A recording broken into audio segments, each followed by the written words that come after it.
and welcome. Reformatory and industrial schools in 20th century Ireland. That's what this video is about. This is a dark chapter in our history, a chapter that Ireland has tried to bury. Reformatory and industrial schools, where thousands of children were hidden, abused and forgotten. This is their story and it needs to be heard. Not just here in Ireland, but across the entire world. Think industrial schools and we think Artane, Letterfrack, Golden Bridge, etc. Names that continue to haunt so many people in Ireland today. Names etched deeply into Ireland's dark history. Institutions run by religious orders such as the Christian Brothers, the Oblates, the Rosminians, Sisters of Mercy, Sisters of Charity. Schools funded by the state, creating a powerful watertight system that benefited both church and state. The church got the power they so greatly craved, and the state got a system of social control. But a system of social control based on cruelty and profit. Institutions that were meant to care, educate and train young children. But instead, institutions that became places of systemic and systematic abuse. Now, let's break down some facts. First of all, facts about the system. Reformatory schools came first.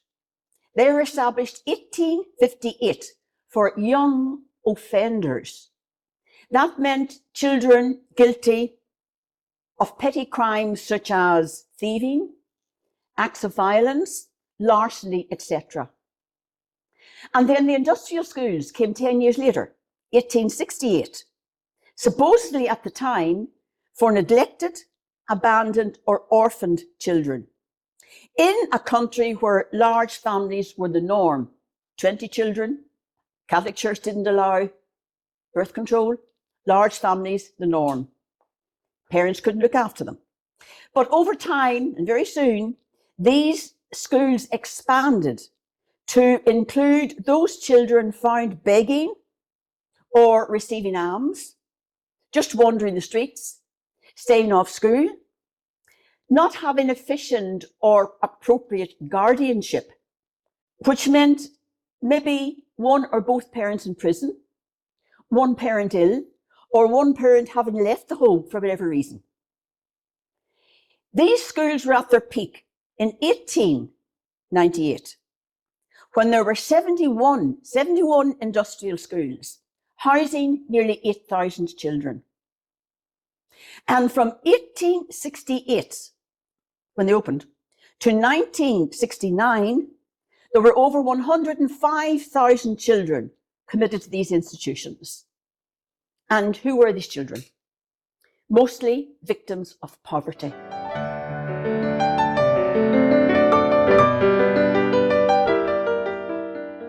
Let's look at the myths and reality surrounding these schools. Where there is secrecy and cover-ups, you will always have misunderstandings and misconceptions. So, myth about these schools.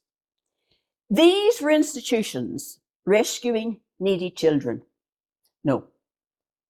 The reality? These children were often treated worse than the poverty they came from. Myth. All children were orphaned. No. The reality? Most had at least one parent. Myth. Children received good education and training. No. The reality? Many left these institutions ill-equipped for life outside the institution, and many left illiterate, unable to read or write. And the training part, industrial training schools? No. The workshops were geared more towards supplying the needs of the school rather than the needs of the children. The trades, cobblers, tailors, carpenters, mechanics, bakery, and even the farm supplies, they were all sold for money. And there was no certificate given at the end of these courses. And the trade unions did not recognise the training given by the Christian Brothers. So all those years of hard slave labour that those children put in, it benefited them very little or nothing at all in the end. Let's look at the facts about the abuse that went on. In 2009, the Ryan report exposed the horrifying truths. The physical and emotional abuse was pervasive. Punishments were excessive, brutal, and arbitrary. Beaten on every part of their body, beaten in public, often naked, punched, kicked, flogged, assaulted, physically attacked, subjected to hair pulling, ear pulling, scalding or excessively cold water, hung up on hooks and beaten young children. And instruments included leather straps fortified with nails or coins, brush handles, farm implements, drain rods, rubber tires, fan belts, hurling sticks, whatever came to hand. Sexual abuse was endemic, especially in boys' institutions.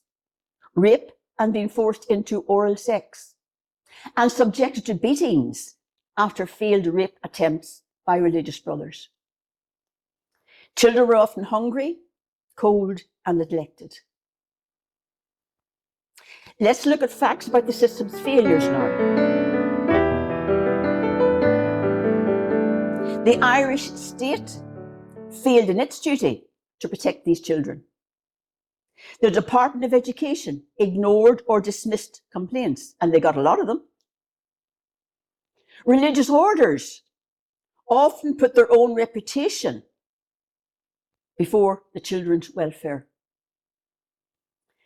Facts about the funding issue. Ireland used a capitation system of funding. That meant that for every child the institution took in, they got paid per head by the government. And that gave these institutions the incentive to maximise their numbers and hence lead into overcrowding. And despite this state funding, children were often malnourished and poorly clothed. Now, the silence surrounding it all. Few spoke out against the system because of church-state collusion. Fear, keep quiet. But one who did was Father Edward Flanagan of Boystown fame. In 1945, he called these institutions a disgrace to the nation. Sadly, his words were ignored. He was heavily criticised by both church and state. The Irish Times, May the 21st, 2009, after the Ryan report was published, they called this the savage reality of our darkest days. New York Times called it Ireland's shameful tragedy on their front page heading. And the English Guardian newspaper described the abuse as the stuff of nightmares. This dark chapter in Irish history, when we look at it, it shows what can happen when institutions which are meant to protect the vulnerable, when those institutions are given unchecked power. And it is indeed a stark reminder of the importance of oversight, accountability, and listening to those who speak out against injustice. In my most recent book, Don't Want to Know, I uncover the full story of these shameful Gaelic-style reformatory and industrial schools in 20th century Ireland. I talk about the history of these schools, the legal framework that allowed the system to exist, the secrets, the lies, the cover-ups, and how the Irish state committed thousands of children, some as young as just a few weeks or a few months old, up in court without any legal representation, committed to life for 16 years in these industrial schools.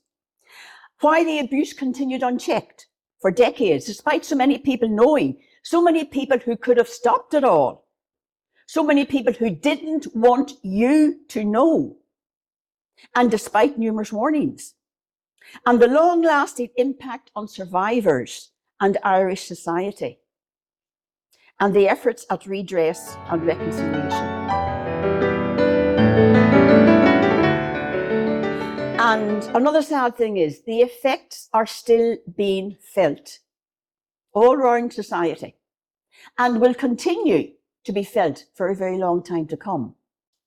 The survivors are still being affected.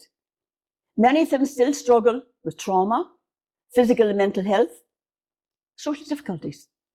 Families are still being affected because the impact has crossed down from generation to generation. Irish society has been affected because trust in institutions, especially the church, has been severely damaged. Can it ever be got back? I don't think so. And legal and political issues, the ongoing debates about compensation and accountability. In our upcoming videos, you will hear directly from survivors.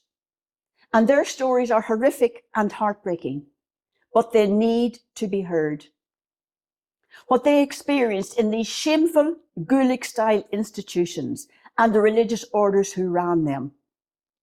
I have described them as, at best, negligent, at worst, criminal. And finally, by understanding our past, we can work to ensure that such systemic abuse never happens again. Thank you for listening, and please stay tuned for a series of videos coming up, interviews with those who survived some of these institutions. We'll see you then. Slán.